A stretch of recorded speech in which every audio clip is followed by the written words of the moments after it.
The Google Pixel 10 Pro XL is the Pixel phone to buy this year. The Pixel 10 Pro can match the Pro XL on the most important features, but the benefits of the larger display, along with a couple of features that are simply better on the XL device, make the Pixel 10 Pro XL my favorite of the new Pixel family, and the phone I would recommend first but not last. I feel confident recommending the Pixel 10 Pro XL above the rest and above any other Android phone you can buy right now, because I spent the last year using the Pixel 9 Pro as my primary work phone. That means I know exactly why the Pixel is a great phone for being productive, but I also know that I wish I would had a bigger screen than the 9 Pros. The Pro XL will be my primary device this year for sure. If you haven't checked out a Pixel phone in a while, you really should head to a store and get your hands on one. The latest Pixel 10 Pro XL is polished and well built, with a refined look and gorgeous materials and color combinations. It's a much nicer looking phone than the latest iPhone 16 Pro Max, and it delivers on a number of features Apple hasn't been able to match. Google's AI features are the most advanced on any smartphone and often most unobtrusive. The newest AI features like Magic Q and the live translation don't feel pushy or overblown, and they don't produce embarrassing or useless results. Google is pushing AI into the background as a silent helper where it should be. Of course, all of the new Pixel 10 series phones have Google's advanced new AI features like the live translator that not only converts your language into another tongue, it also speaks with a voice that sounds remarkably like yours. That may sound alarming from a privacy viewpoint, but Google says this processing happens on the Pixel 10 Pro XL and not on a distant cloud computer, so your conversations and your voice should be safe. So what makes the Pixel 10 Pro XL so special, the best of the Pixel 10 bunch? First of all, Google's Pixel displays, so-called Super Actua displays, are among the best you will see on any smartphone. These screens are bright and colorful and very sharp. When the screen is this good, I want as much screen as I can get, so I prefer having the larger XL display at 6.8 inches. It's 0.5 inches bigger diagonally than the Pixel 10's display, and that equals 13 square centimeters of extra screen space. The Pixel 10 Pro XL also has the largest battery of all the new Pixel phones, and that equates to the longest battery life, both in my real-world testing and our battery rundown test. It wasn't a massive difference. The Pixel 10 Pro XL only lasted an hour longer than the Pixel 10, still every bit helps. The Pixel 10 Pro XL also charges faster than any other Pixel 10 device, whether you are charging wirelessly or with a USB-C cord. If you have a 45-watt charger, the Pixel 10 Pro XL can charge that fast compared to the 30-watt charging on the other two Pixel 10 phones. The Pixel 10 Pro XL can also use faster wireless charging. Again, it's not a huge difference, but every detail matters. The biggest benefit for me is the combination of Google's winning Super Actua display with the Pixel 10 Pro XL cameras. If I am taking serious photos, I want the biggest viewfinder possible to get the right shot. The extra screen space on the Pro XL phones felt like a big advantage, and if photography is important to you, I'd recommend the Pro XL phone first. The Pixel 10 Pro has the exact same camera specs, but having the bigger Pro XL display helped me take better shots. Are there other benefits to the Pro XL? Well, not really. It isn't any faster than the Pixel 10 Pro or even than the Pixel 10. In our benchmark tests, the extra RAM in the Pro models didn't seem to make much difference. Pixel phones still disappoint if you only care about the numbers. I don't rely on benchmarks, though the Pixel 10 Pro XL was satisfying and quick in almost every task. There was some lag on the camera, but most of other features, including the latest AI helpers, ran smoothly with no delays. Google has another winner with the Pixel 10 Pro XL and the whole Pixel 10 family. Between the premium design, the excellent software, and the advanced AI features, this is a phone that iPhone fans should seriously consider, and Galaxy owners should envy.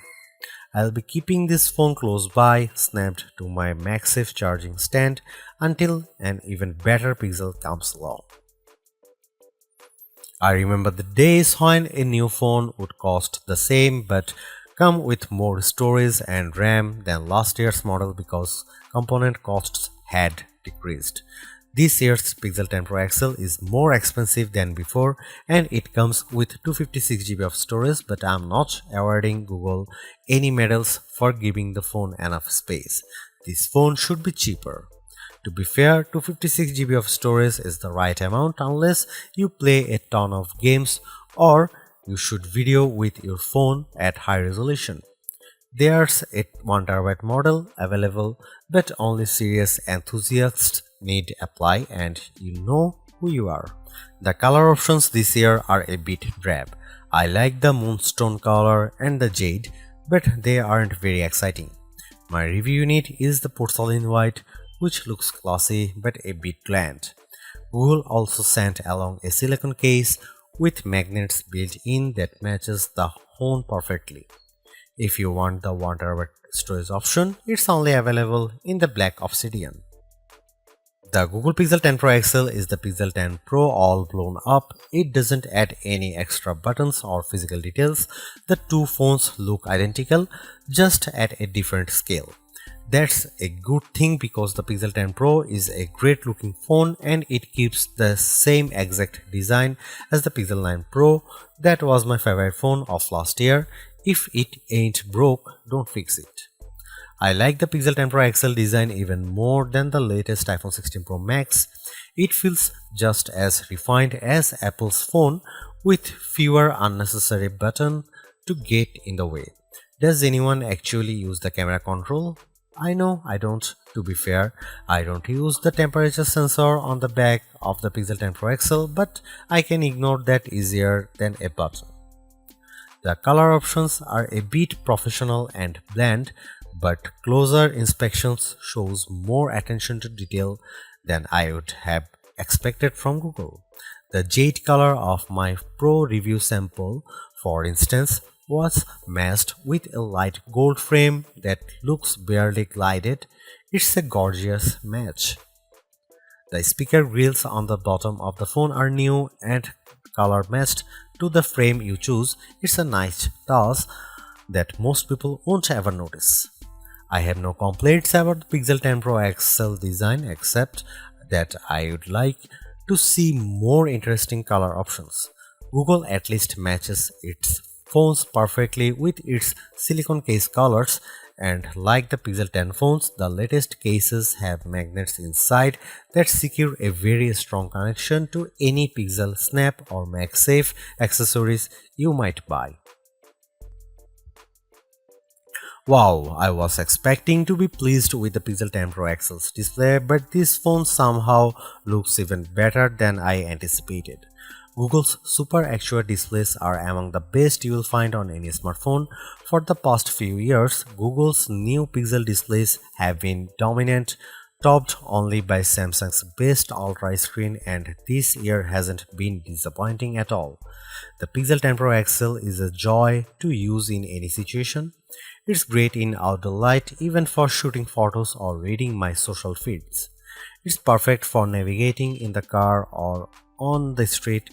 It's a great phone for reading in the dark late at night or as a bedside lamp with the Pixel Snap screensavers. In fact, I like this display so much that I think it justifies paying more to have more of it. The Pro XL is the Pixel to buy not just because it has a bigger screen, but because the screen is so enjoyable that I want to have as much of it as possible. Whether I'm watching videos, taking photos, or playing games, the Pixel 10 Pro XL display is my favorite on any smartphone I own. The Google Pixel 10 Pro XL highlights Google's clean and well-designed interface.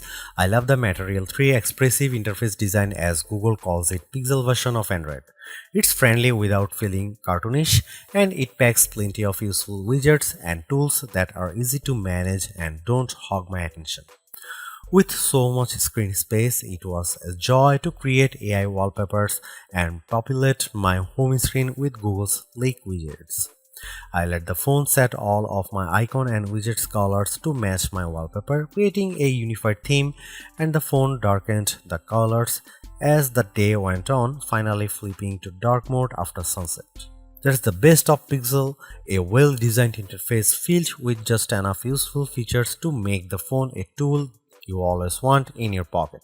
The Pixel 10 Pro XL will definitely remain my primary work phone after this review is published. It gives me simple customization and shortcuts that removes the clutter of apps from my home screen and surface just the information I need.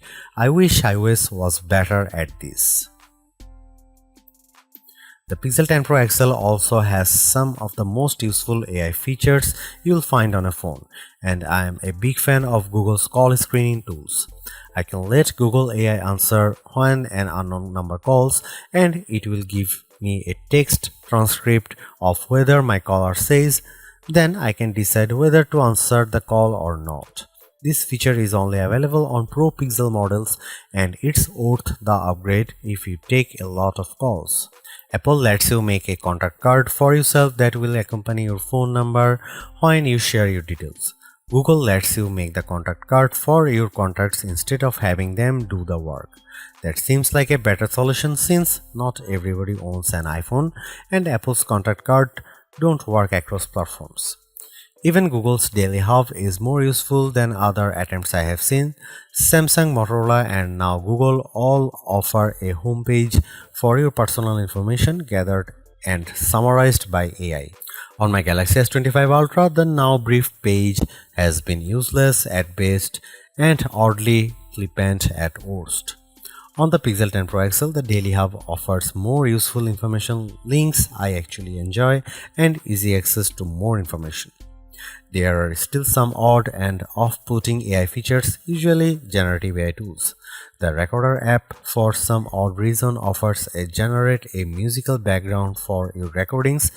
I don't really need a pop metal soundtrack for my business interviews. Thanks. Still, it's easy to ignore these oddities, and Google mostly doesn't shove its AI in your face. The Pixel 10 Pro XL and the Pixel 10 Pro have identical camera lenses and sensors, but I am calling the Pro XL the better camera phone because of the larger display and longer battery life. Both of those attributes are features that camera buyers look for, and they make a difference when shooting the pixels. The photos I got from the Pixel 10 Pro XL were fantastic, perhaps the best I have seen on any camera phone. The Pixel 10 Pro XL took photos with very accurate colors and plenty of details at every focal range. For night photography, it was no contest. The Pro XL took pics that looked like I had a professional flash gun attached, while the iPhone shots looked much darker and lacked focus.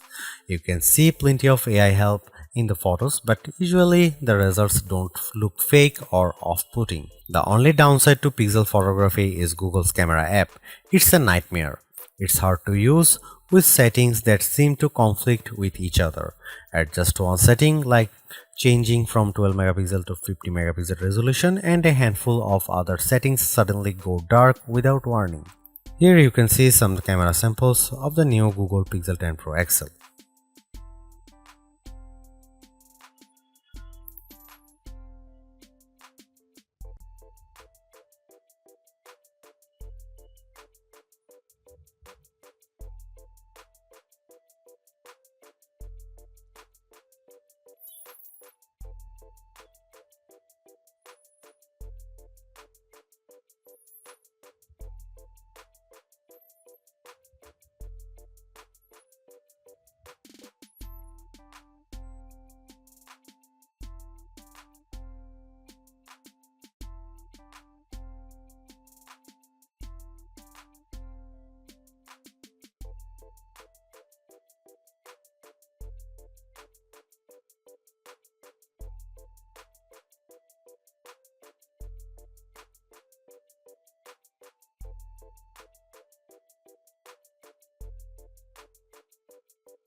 The Pixel 10 Pro XL's performance is the phone's only real letdown, and even though it didn't make a difference most of the time, at key moments the phone struggled to keep up. The gap between Pixel performance and the rest of the smartphone world isn't shrinking, it's getting bigger and uglier every year. The Pixel 10 Pro XL had no trouble navigating the Android menus and launching apps as quick as can be, but not every feature was so smooth. I had trouble in the camera app, especially when I changed to the higher 50 megapixel resolution. The camera sometimes stalled after I hit the shutter button and made me wait for a few moments until I could snap my next shot. That's a huge disappointment, and I don't know any other phone outside cheap bargain options that fails to perform basic tasks this manifestly. I can press the shutter button on my OnePlus 13 as fast as my finger can fly, and it never misses a beat, likely thanks to the Qualcomm Snapdragon 8 Elite chipset inside. Qualcomm has a superior platform this year, and phone makers who don't use the latest Elite options are being left behind in more ways than one. I no longer think the Tensor G5 is good enough for the Pixel 10 Pro XL. It isn't. It can't keep up with the latest Android software and features, and it's time for Google to rethink its platform strategy. Google's made a few but effective upgrades to the Pixel 10 Pro XL. It's a masterclass in efficiency, changing and improving just enough to stay almost the top of the pack in the most areas. The display's brightness is unmatched, and the camera's ultra-wide perhaps aside offer a balanced natural look that I can see a lot of people liking.